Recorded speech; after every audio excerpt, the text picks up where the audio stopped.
ఇందులోనే పచ్చిమిర్చి, కరివేపాకు, ఉల్లిపాయలు అన్నీ మిక్సప్ చేశారు. ఎందుకంటే ఇది ఇల్లు కాదు కదా, అందువల్ల ఈ విధంగా మా వదిన అన్నీ మిక్స్ చేసేసి ఇప్పుడు ఇందులో వేసేసారు.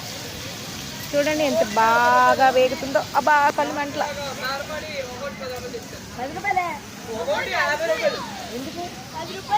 కలపమ్మ కలుపు. అక్కడ సాల్ట్కి బ్లాక్ డబ్బా అందుకో. మీరు తినండి, మీరు తినండి. సాల్ట్కి బ్లాక్ డబ్బా.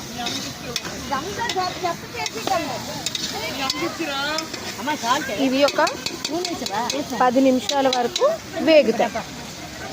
వైట్ స్పూన్ ఇప్పుడు అక్కడ వైట్ స్పూన్ ఉంది అందుకో.